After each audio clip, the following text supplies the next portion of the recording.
Quien se acerca a la biografía de mi invitado, incluso con la disposición del más despistado, el más displicente, terminará como mínimo asombrado. El doctor Julio Frenk es el rector de la Universidad de Miami y en un mundo que parece a merced de la gente más egoísta, este hombre sigue apostando por el servicio público más preciado, según su opinión, el de salud, pero bajo la égida de la generosidad. O sea, es un hombre bajo sospecha. El doctor Julio Frenk ha vivido entre la política, hecha a su modo, y la academia. Fue secretario de Salud en México durante el sexenio de Vicente Fox y una de sus principales aportaciones fue el Seguro Popular. Gracias a eso, más de 55 millones de mexicanos recibieron servicios médicos de calidad y protección financiera. Fue decano de la Escuela de Medicina, de la Escuela de Salud Pública de la Universidad de Harvard y se le considera entre los principales expertos en el tema de la relación entre la globalización que tantos políticos critican hoy y la salud. Así las cosas, hoy nos curamos en salud. Es un programa hecho sobre todo para hipocondríacos. Comienza Camilo, que hablando se entiende la gente.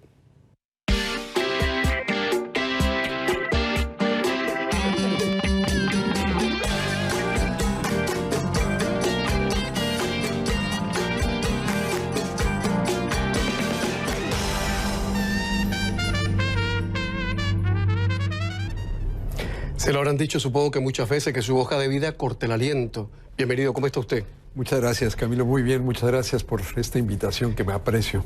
Pero ¿cómo se puede hacer tantas cosas en la vida, doctor? Además de vivir. Bueno, teniendo, creo que mucha motivación, un sentido de propósito y muchas ganas de trabajar largas horas. Es curioso que sobre todo a cierta edad, porque cuando somos adolescentes no, pero a cierta edad uno empieza a decir: la salud es lo primero, la salud es lo primero. Y empezamos a hablar como los abuelos. ¿A usted le ha pasado también? ¿Usted que siempre ha estado en los predios de la salud? Bueno, yo tuve el enorme privilegio de crecer en una familia donde había muchos médicos. Mi padre es médico y yo soy la cuarta generación de médicos por el lado paterno. Tengo además una hermana médica. Y ya en la siguiente generación ya tengo 2 sobrinas médicas. Entonces, el tema de la salud siempre fue un tema muy, muy presente en la familia. O sea, que no le tomó de sorpresa a su viejo cuando dijo: voy a ser médico. No le tomó de sorpresa, creo que le dio mucho gusto y él ha sido una gran inspiración para mí. Aunque podía haber sido también escritor, y de eso vamos a hablar, porque además es escritor. Es de los poquísimos doctores, y lo digo sin que nadie se ofenda, que le abre paso a la literatura. Porque es curioso que se ha hecho mucha literatura sobre los médicos, pero hay muy pocos médicos que escriban como Dios manda. Sí, es cierto. Hay algunos que han sido notables. Anton Chekhov, por ejemplo, no se sabe mucho, pero... Azorín estudió medicina en su día. Azorín, Machado fue un gran médico y un gran escritor. Hay algunos cuantos, pero en general son 2 esferas que no se complementan. Y yo he encontrado, por el contrario, que para mí escribir y estudiar los temas de la salud para mí han sido un mundo muy fluido y he podido escribir mucho. Es una lástima que haya médicos que con esa labor tan humanista que hacen, pues le den la espalda a la literatura. Pero bueno, ya esa es otra historia. Doctor, ¿por qué si a mediados del siglo XX, y gracias a las vacunas, que es una cosa bastante barata, digamos, comenzamos a controlar muchas enfermedades infecciosas, por qué hoy estamos enfrentados a enfermedades cada vez más caras y más complejas? ¿Qué está pasando hoy? Bueno, lo que ha pasado es que a partir del siglo XX empezó una verdadera revolución de la salud. Durante toda la historia de la humanidad, las vidas eran cortas, la gente vivía poco tiempo, la mayor parte de las enfermedades y muertes ocurrían por enfermedades infecciosas, agudas, que sobre todo mataban a niños pequeños. Y a partir del siglo XX empieza esta revolución donde, sobre todo por los avances de la ciencia que se aplican en la salud pública, empezamos a controlar las enfermedades infecciosas. Y el resultado es espectacular. Es decir, en el curso del siglo XX se duplicó la esperanza de vida al nacimiento. Empezamos el siglo XX con 30 años de esperanza de vida como promedio mundial y ya para los años 80 ya más que se había duplicado. O sea, en ese breve lapso de menos de un siglo, hubo una ganancia mayor que en toda la historia previa acumulada de la humanidad. Es increíble. Y esto fue, sobre todo, el avance de la ciencia aplicado a la salud pública. Con la aparición de vacunas, después los antibióticos que ayudaron, y luego medidas como la introducción de agua potable, el poder tener sistemas de drenaje y disposición de basura y excretas, sistemas sanitarios modernos. Todo eso cambió la trayectoria de la humanidad. Ahora, en salud, yo siempre digo que somos víctimas de nuestros éxitos. ¿Por qué? Porque como todos nos vamos a morir de algo, si no nos morimos de niños, de una enfermedad infecciosa, vivimos lo suficiente para entonces tener una enfermedad más grave. A mí, por ejemplo, me dio difteria a los 6 años de edad. Si yo hubiera nacido 10 o 15 años antes de lo que nací, me hubiera muerto, con seguridad. No estaría aquí ahora. Afortunadamente nací cuando nací y no morí de difteria. Entonces ahora he vivido todos estos años y ahora, ¿qué es lo que me preocupa? Bueno, que me dé un cáncer, que me dé un infarto. El Alzheimer. Que me dé Alzheimer, que tenga todas estas enfermedades que son mucho más caras y complejas, para las cuales no hay vacunas. Y esto tomémoslo a escala mundial y es lo que vemos, una población en el mundo que está envejeciendo con enfermedades cada vez más complejas y costosas. Por eso es que el tema de la salud es tan complicado. ¿Enfermamos más porque vivimos más o porque viajamos más? No, no enfermamos más. De hecho, el avance es notable. Hoy somos más saludables. Definitivamente. O sea, yo me quiero imaginar, la gente joven no recuerda, por ejemplo, un mundo, no conocemos un mundo donde había viruela. La viruela se erradicó del planeta. La gripe española, aquella atroz. Bueno, esa todavía es un riesgo, esa es la influenza. La influenza. Pero estamos a punto de erradicar la polio. Mis hijos nunca tuvieron un compañero con secuelas de polio. Yo tuve compañeros con secuelas de polio, una enfermedad que causaba terror entre los padres y madres de familia. Tenemos una mejor salud, sin lugar a dudas. Hemos pasado de un mundo donde se morían 12 millones de niños al año antes de cumplir 5 años, a uno donde se ha reducido a la mitad de eso. Todavía son muchos, 6 millones, pero pasamos de 12 a 6 y eso solamente desde 1990 hasta la fecha. Es un adelantazo. Es un gran avance. Entonces tenemos una mucho mejor situación. Ha sido uno de los grandes éxitos. Ahora, son cambios que como no son cataclísmicos, sino que van pasando poquito a poco, día con día, no los vemos hasta que volteamos para atrás y decimos, ¿tú te imaginas un mundo donde al nacer nuestra expectativa de vida eran 30 años, cuando hoy estamos cerca de los 80? Como promedio mundial, y hay países como Japón y los países más avanzados donde ese promedio es aún más alto. Es uno de los grandes logros de la humanidad. Pero, pues sí, junto con eso viene esta idea de que somos víctimas de nuestros éxitos. Tenemos cada vez, vivimos tanto que alcanzamos a desarrollar estas enfermedades más complejas. Por ejemplo, en niños chicos, la mayoría de los niños se morían antes de cumplir 5 años. Y como ya eso no ocurre, ahora vemos, por ejemplo, en niños de 5 a 15 años, que la causa número 1 de muerte es cáncer, sobre todo leucemias, que se pueden curar también, pero que son mucho más caras. ¿Qué pasa? Que esas enfermedades tienen una base genética y esos niños no vivían lo suficiente para que se expresara esa base genética, se morían antes de una diarrea. Claro. Cáncer de mama en mujeres. Muchísimas mujeres morían en el parto, en el embarazo. Esas mujeres ahora sobreviven y viven lo suficiente para que tengan cáncer de mama. Ahora, por eso tenemos que seguir invirtiendo en salud, por eso tenemos que seguir invirtiendo en ciencia, porque la salud es siempre una meta que se va moviendo. Como la utopía, digamos. Sí, no vamos a vivir eternamente, sino que cada vez que logramos vencer una enfermedad, vivimos más, pero entonces surge el siguiente reto. Ahora sería un castigo terrible, un auténtico castigo divino vivir eternamente. Yo no me imagino, no me imagino. Ahora mismo, doctor, ¿cuáles son, en su opinión, las 3 amenazas más grandes a la salud pública mundial? Ahora mismo, las tres más contundentes, vamos. Bueno, en primer lugar, esto que se llama las enfermedades crónicas no transmisibles. La diabetes, el factor muy asociado con la diabetes, que es la obesidad, las enfermedades del corazón. En segundo lugar, los problemas de salud mental, que a pesar de los avances que han habido, sigue habiendo un estigma muy serio y en vez de reconocer que esos problemas, la depresión, la ansiedad, son parte de la condición humana. Todavía estigmatizamos y no le hemos dado la prioridad necesaria. Y tercer lugar, no nos hemos deshecho de las enfermedades infecciosas. De las de toda la vida. Las de toda la vida. En primer lugar, hay muchas partes del mundo donde siguen matando. Todavía hay paludismo, malaria, niños que mueren sobre todo en África de una enfermedad que ya no debería de existir. Pero lo que sí ha ocurrido es que con el incremento de viajes y la movilidad tenemos el grave riesgo de una pandemia.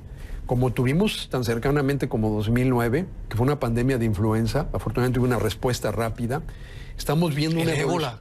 El ébola, el fue Zika, terrible, yo recuerdo, la chikungunya, todas estas enfermedades que además a eso se le agrega lo que yo creo que es la gran amenaza para la humanidad, que es el cambio climático.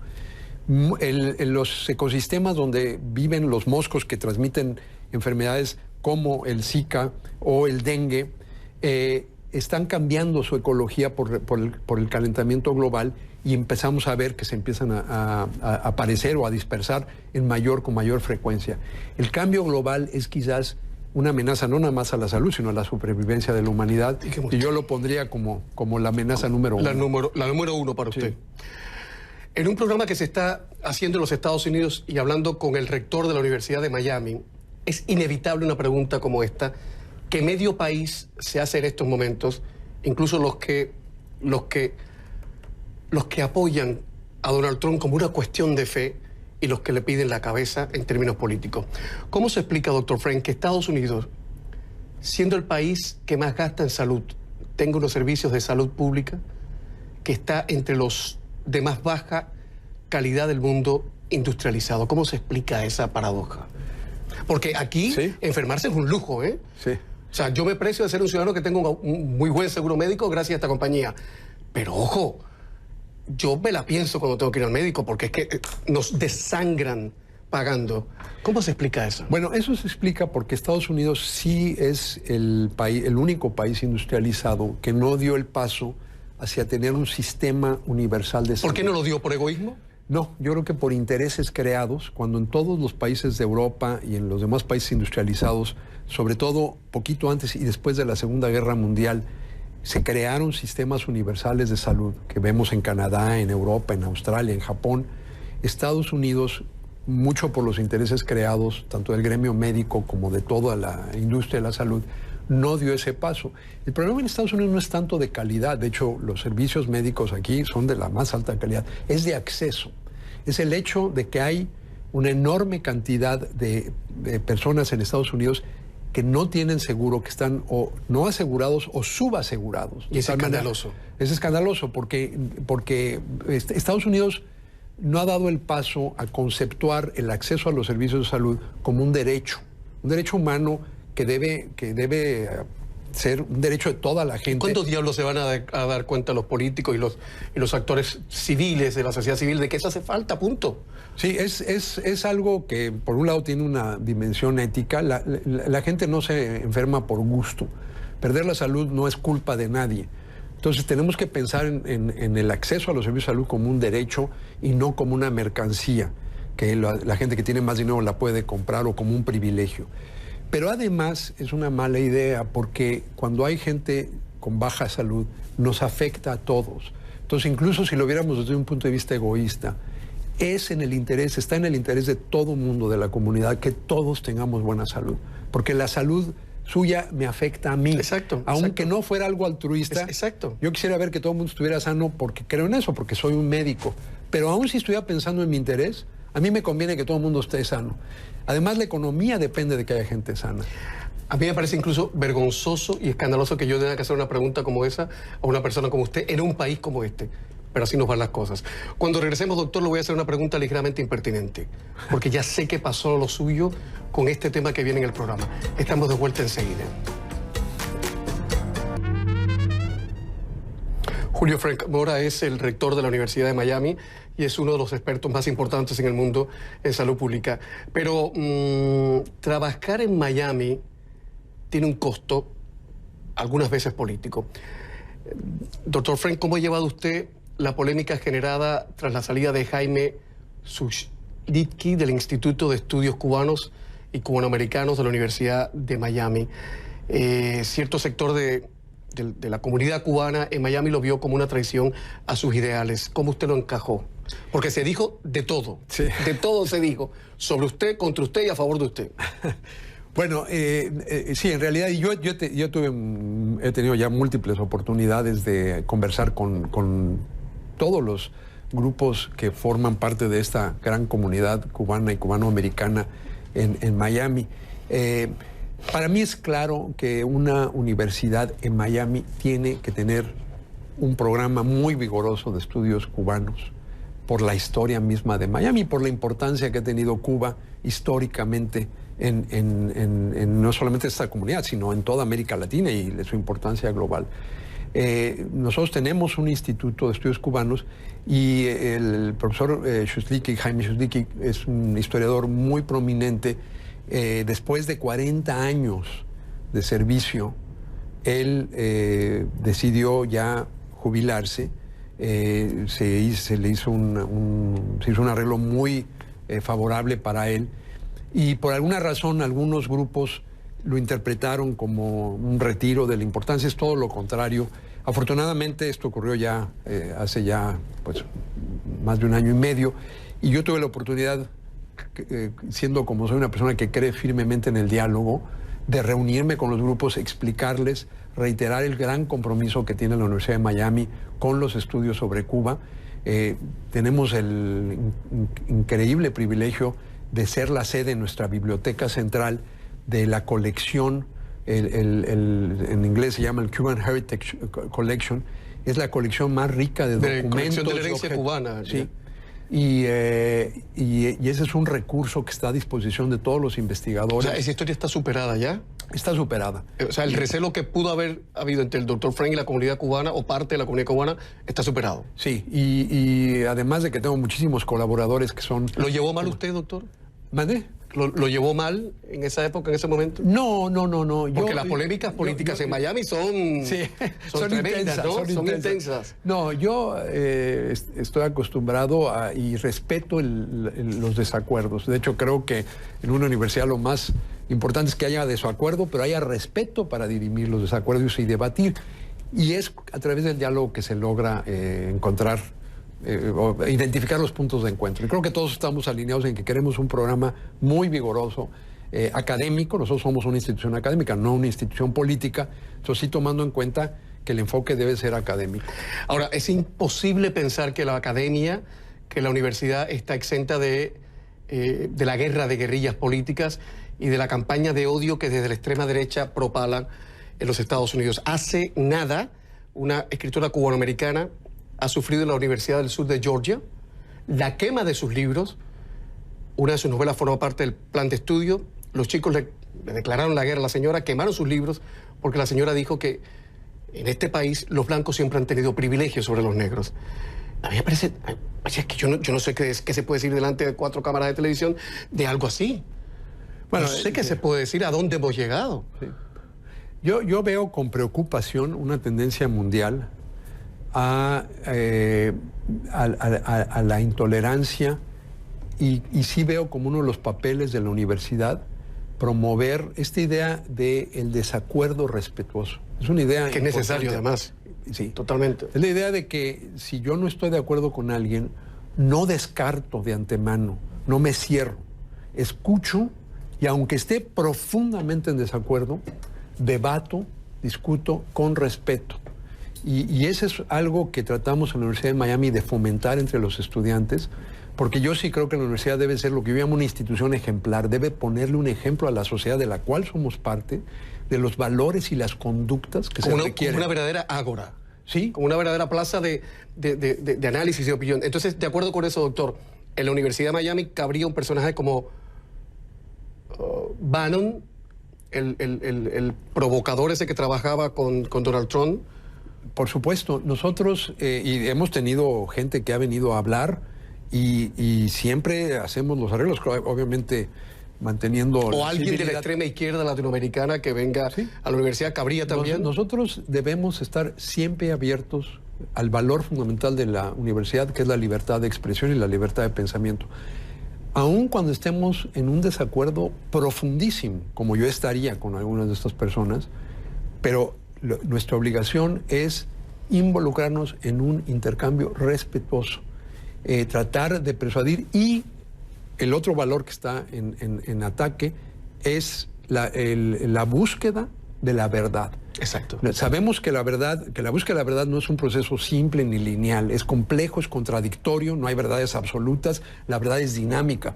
Pero tenemos que estar comprometidos. Esa idea que hay verdades alternativas es totalmente contrario al espíritu de la universidad. Exacto. Le doy toda la razón. Y además esa cuestión de ahora de relativizar todo. Bueno, para gustos se han hecho los colores. No, por favor. Es curioso, doctor, que pensábamos que después del siglo XVIII, el siglo de las luces, teníamos todo eso resuelto, ¿no? Sí.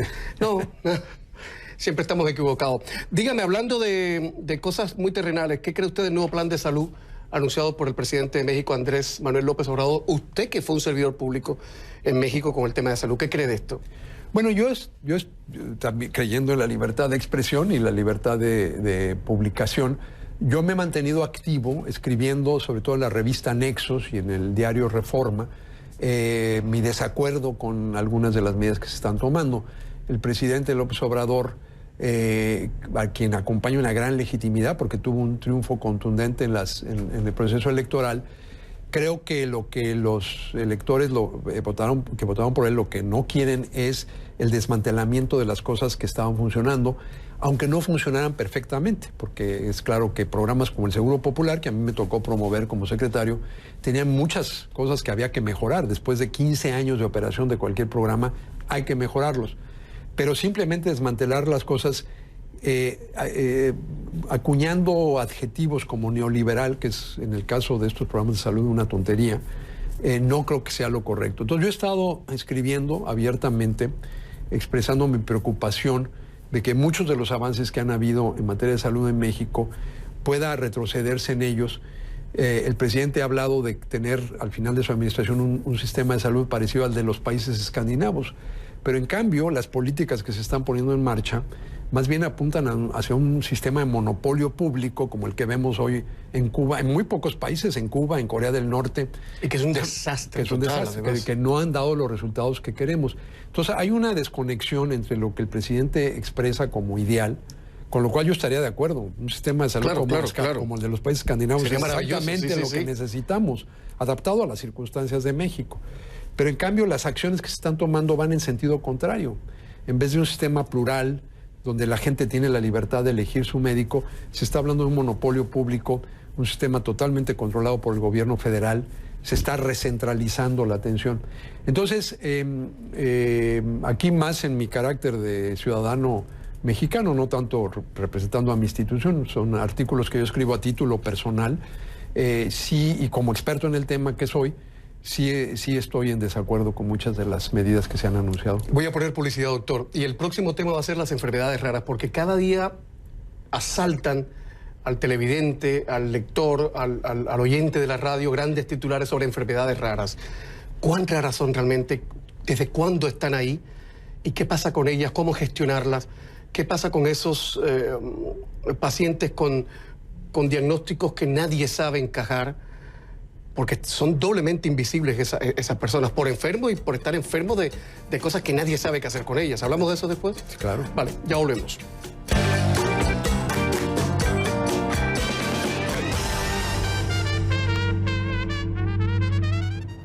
La trigolocefalia de Opitz, el síndrome de Moebius. Hablemos de las llamadas enfermedades raras y de la invisibilidad del que sufre con esos diagnósticos que al final nadie sabe de qué van. ¿Qué se considera una enfermedad rara en el mundo de hoy, doctor?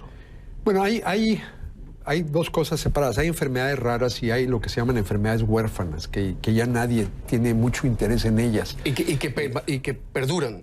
Que perduran. Algunas de esas son enfermedades llamadas tropicales, que han estado desde hace muchos siglos con los humanos, pero que con los avances de la salud pública de pronto ya son más raras y se va perdiendo el interés en ellas. Las enfermedades raras que afectan a una proporción muy pequeña de la población son de todas maneras, a pesar de ese carácter, muy importantes ciertamente para la persona que la sufre. Y yo lo que diría es que aquí es donde se ve el valor de la investigación y de tener sistemas de salud académicos. Nosotros en la Universidad de Miami tenemos un sistema académico de salud, es lo que se llama UHealth, es nuestro sistema de salud. Y allí es donde se da en instituciones de este tipo. De hecho, este es el único sistema de salud académico del sur de la Florida. Pero es en ese tipo de sistemas de salud académicos donde se puede dar la investigación para entender mejor y enfermedades que podrían ser raras y en donde hay un gran misterio sobre cómo diagnosticarlas y tratarlas, a través de la investigación las vamos descifrando y cada vez es más y más lo que vamos sabiendo de esas enfermedades. Porque al final del día, parte de nuestra obligación como médicos, enfermeras, como profesionales de la salud, es darle alivio a todo mundo y encontrar la mejor solución. Y eso requiere de estas inversiones en investigación. No es nada más tener los hospitales, sino poder mantener el esfuerzo de seguir investigando, sobre todo cuando tenemos este tipo de problemas raros. Sabía que le llamaban enfermedades huérfanas a las enfermedades que todavía perduran y que son de antaño. Oiga, ¿es cierto que el 45-50% de estas enfermedades consideradas raras tienen un origen neuronal o eso es falso? No es tan alto. No sé si eso debe haber algunas que tienen alguna raíz. Como casi todas las enfermedades físicas tienen una raíz emocional, pero hay enfermedades reales muy raras, muchas de ellas tienen una base genética, otras tienen otras explicaciones, pero lo que las une a todas es esta idea de que no son muy prevalentes y por lo tanto es fácil descuidarlas, y aquí es donde tenemos a los expertos en los sistemas académicos de salud que están precisamente trabajando para descifrar esas enfermedades. Pregunta en redes sociales, ¿por qué todavía los prejuicios religiosos, y perdonen la redundancia y lo digo con todo respeto, inciden de una manera tan fehaciente en la sociedad? Y hablar de eutanasia es como mentar al diablo, porque si el derecho, al ciudadano le asiste el derecho de bregar con su propia vida, es lo que mucha gente cree. ¿Cuál es su opinión al respecto? Bueno, mi opinión, son temas muy complejos desde el punto de vista ético. Y sí creo que lo que debemos hacer es tener una deliberación ética. Pero estamos debatiendo años. ¿Sí? Y los políticos no se ponen de acuerdo y los curas tampoco. ¿Qué hacemos entonces? Yo creo que, nuevamente, en un marco de respeto, es donde tenemos que debatir y lograr algunos entendimientos. Ha habido muchos dilemas éticos en los que hemos podido ponernos de acuerdo. En el caso de la eutanasia, creo que la visión que a mí me parece la más avanzada es la idea de estas, lo que en inglés se llama living will, una idea de que cuando está uno vivo, con pleno uso de sus facultades, pueda uno determinar y dictaminar la forma en que quiere uno ser tratado en las últimas partes de la vida. Promover eso, lograr que eso sea una deliberación explícita de la persona, que quede consignado cuál es la voluntad al final de la vida, me parece muy importante. Y si ya ganamos la batalla del tráfico de órganos, la gente lo ve como una cosa más bien natural y buena. Claro. Deberíamos ganar esta otra. La donación de órganos en una forma que sea ética, que sea ordenada, que no sea parte de un tráfico comercial, sino que sea producto de la voluntad de alguien que quiera hacer un acto de generosidad increíble al final de la vida. Exacto. Y creo que todo este tema del final de la vida, cómo tratamos a la gente al final, es un reflejo de cómo las tratamos cuando estamos sanos. Sobre todo, hay una crisis en el mundo de acceso a cuidados paliativos. Es un tema que mi esposa, la doctora Felicia Noll, que es una investigadora también, ha escrito mucho y a través de ella yo he podido aprender, pero ella escribió un informe muy importante sobre el problema del hecho de que hay millones de personas en el mundo que mueren sufriendo dolor terrible porque no tienen acceso a algunos analgésicos básicos como puede ser la morfina. Tenemos tanta preocupación del abuso que es real, es una preocupación legítima. La crisis de los opioides en Estados Unidos nos recuerda que debemos ser muy cuidadosos con eso, pero no al punto en que introducimos tales barreras que cuando el uso es legítimo para realmente paliar el dolor, sobre todo en enfermedades terminales o en enfermedades muy dolorosas, la gente no tenga acceso a eso. Y hoy tenemos literalmente millones de personas en los países más pobres que tienen cáncer o SIDA o niños en situaciones de dolor y no tienen acceso a una pequeña pastilla que cuesta centavos porque hemos creado unas regulaciones excesivas para evitar el exceso. Entonces yo creo que hay que controlar el exceso, pero también hay que garantizar el acceso cuando es legítimo. Entonces me parece que los extremos nunca son buenos en general. Y lograr un diálogo basado en buenas evidencias científicas para lograr acuerdos sobre estos temas complejos es la mejor forma de proceder. Es curioso porque estoy hablando con el doctor justo el día que que me he despedido de una persona que yo quiero mucho. Trabajamos juntos en la radio en Cuba hace muchos años. Tiene un cáncer terminal en los huesos, ya está atacando el cerebro. Pero tiene su tratamiento con morfina, con painkiller, con analgésicos muy fuertes. Y me decía, no es... Lo de morir no está mal, lo de morir, lo que está mal es el dolor. Sí. Pero yo no siento dolor. Sí. Y hasta sonreí. Yo dije, bueno, se va a ir como Dios manda, ¿no? Sí. Le tenemos menos miedo a la muerte que al morir. Bueno, el Todos miedo mío es al dolor. Yo no soporto el dolor, no puedo. Eso es parte de No eso. puedo. Hay 60 millones más o menos de personas que mueren sin control efectivo. No hay perdón de Dios. Del dolor. Si se hace por ideología, pues... Si se hace por política, peor. No, es que no. Es lo mínimo que se puede hacer por un ser humano. Así es. Una muerte digna es la culminación de una vida digna y eso es lo que tenemos todos que estar comprometidos. Exacto.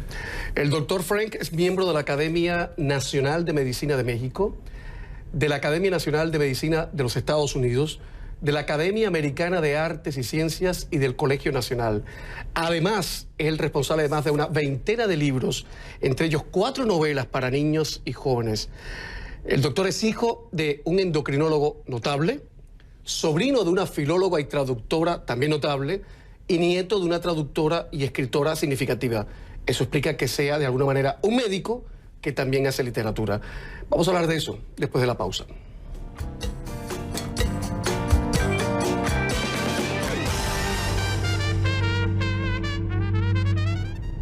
Doctor Frank, ¿qué escritor, en su opinión, ha pintado como nadie el mundo de los médicos? Bueno, aquí en Estados Unidos, Sinclair Lewis, que fue el primer americano que ganó el Premio Nobel de Literatura, escribió Perdón, que hoy tacharían de comunista la ultraderecha. Sí, hoy lo tacharían de comunista. Sí, continúe, por favor. Él escribió este libro llamado Arrowsmith, que yo leía, devoré como estudiante de medicina. Es la historia de un médico rural en ese momento increíble de la medicina a principios del siglo XX, cuando empieza a surgir los grandes descubrimientos en la segunda, tercera década del siglo XX. Aquí en Estados Unidos ese es un autor muy, muy importante. Pero hay muchos otros libros. El tema de la medicina es un tema bastante común, porque la medicina finalmente trata de los grandes eventos que definen la vida humana, desde el nacimiento hasta la muerte. Es verdad. ¿Ve usted series sobre médicos? Urgencia. Casi no veo televisión, excepto CNN. Muchas gracias. Usted ha sido en 2 ocasiones candidato a la dirección general de la Organización Mundial de la Salud. Me va a perdonar, pero a más de uno, la OMS y otras organizaciones de ese calibre les parece una suerte de coto privado donde solo ingresan los elegidos de los dioses. ¿Es así o no? No es así. Son parte del sistema de Naciones Unidas. Y yo tuve el privilegio de trabajar en la Organización Mundial de la Salud en Ginebra cuando fue directora la doctora Gro Brundtland, que había sido la primera ministra de Noruega, una mujer increíble. Ahí estaba cuando me invitó el presidente electo, entonces Vicente Fox, a unirme a su gabinete como un técnico. Yo, como siempre decía, yo soy un profesional de la salud en un puesto político, no un profesional de la política en un puesto de salud, que es muy diferente. Que es muy diferente. Pero ahí tuve la oportunidad de estar adentro de la OMS y cuando ella terminó su periodo, competí. Es un proceso geopolítico, los países se involucran a través de medios diplomáticos, pero fue una gran experiencia, aunque no triunfaron otro candidato. Para mí la participación en ese proceso fue muy importante y creo que hoy que el multilateralismo está bajo el ataque con el resurgimiento del nacionalismo, es muy importante reafirmar el compromiso con las instituciones multilaterales. La Organización Mundial de la Salud en particular condujo, por ejemplo, la erradicación de la viruela y estamos a punto de erradicar la polio y eso no sería posible sin un organismo como ese. Sí. Uno solo no puede. Mucho. Sí. Usted, explíqueme por favor en qué consiste, en términos prácticos, su trabajo como consejero de la fundación de Bill y Melinda Gates. ¿Qué hace usted ahí? Bueno, no, ya esa posición la tuve antes, ya no tengo esa posición. Cuando terminé como secretario de Salud, que justamente participé en la elección en la OMS, Al no ganar esa contienda, aunque disfruté enormemente el proceso, me invitaron de la Fundación Gates, que en ese momento estaba creciendo mucho y que tenía un gran enfoque en salud global, salud mundial, a asesorarlos. No tuve una posición gerencial y estuve ahí medio tiempo asesorándolos en qué inversiones debían de hacer con esta gran filantropía, tanto de Bill y Melinda Gates como de Warren Buffett, que han creado la fundación más grande, y el tema más importante es lo que invierten en materia de salud a nivel mundial. Y lo que ha hecho la fundación es apasionante, y yo les ayudé a pensar cuáles serían sus prioridades. Ese fue mi trabajo, lo hice por 2 años, de ahí me fui ya a Harvard a ser decano de la Escuela de Salud Pública, y de ahí vine aquí a Miami muy atraído por la gran energía que sentí en la Universidad de Miami y el gran atractivo que tiene vivir en esta ciudad, que es realmente el cruce de caminos de las Américas. Total. Voy a poner pausa y creo que ya estamos buscando el final, casi la última pausa. Pero ojo, voy a hacer una pregunta que muchos de ustedes en casa, donde estén viendo el programa, se hacen. Y vamos a ver cuán honesto es el doctor Frank, porque a todos nos gusta que nos pasen la mano, que nos apachurren. Vamos a ver qué va a responder a esta pregunta que le voy a hacer. Pausa y regresamos enseguida.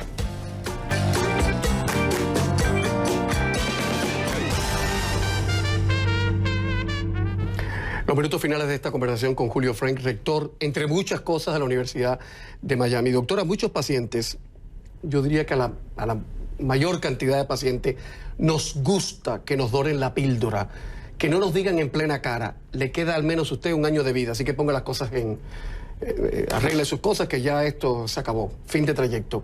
¿Qué opinión le merecen los médicos que ofrecen falsas expectativas a sus pacientes? O que le dicen en la cara, esto es lo que hay. Que es muy americano, por cierto. Yo creo que este es un tema que se ha descuidado en la educación médica, aprender a dar malas noticias. Y es algo que se puede enseñar, pero que deberíamos de darle más espacio en el currículum. La medicina es la parte técnica, ciertamente, y quiere uno que, bueno, la cirugía sea perfecta, que el medicamento sea el correcto. Pero hay una dimensión interpersonal de la calidad de la atención, es la relación. Y conforme además vamos avanzando en automatizar los aspectos más técnicos de la medicina, cada vez es más importante esta relación entre el médico o la médica y el paciente. Y parte de eso es entender con empatía cómo dar malas noticias.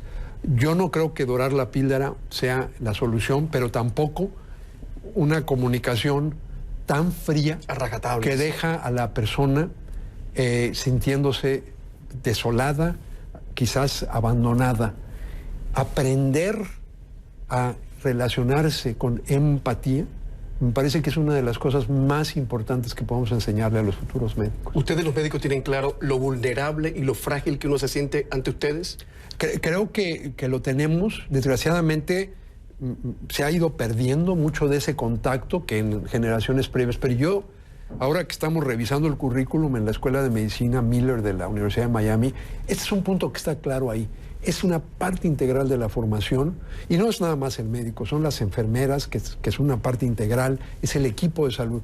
¿Cómo lograr esa empatía, esa relación en una de las funciones más importantes, que es dar malas noticias? Sí, que se repiense eso, porque deberían enseñarlo incluso en las escuelas, cómo dar malas noticias, porque últimamente a los mensajeros se les mata cuando traen malas noticias. Lo de la antigüedad se sigue repitiendo hoy. O sea, si un periodista... Bueno, vamos a dejarlo ahí. Es que yo tengo obsesión con ciertos políticos y admito que tengo obsesión contra ciertos políticos. Doctor, le agradezco muchísimo que haya estado acá, que explique las cosas como usted las explica, y eso que me ha dicho sobre... Porque hemos estado hablando 1 hora de medicina, pero en realidad hemos estado hablando 1 hora de replantear en términos humanísticos la gestión del médico, del hacedor de salud, del paciente, de todos. Hay mucho que hacer todavía. Muchísimo. Tenemos que recobrar lo que nos unifica a todos. Como seres humanos. Como seres humanos. A mí me preocupa que hay un discurso divisivo que crea una categoría de otros. Insisto, esto es un fenómeno global. Sí, global. Y yo sí veo un papel fundamental de las universidades, y por eso me siento tan orgulloso de estar al frente de la Universidad de Miami, en restablecer esa conectividad. Que tenga usted boca santa y que se dé. Muchas gracias, doctor. Gracias, Camilo. Muchas gracias. Gracias por la invitación. Buenas noches y buena suerte tengan todos. Hasta la próxima.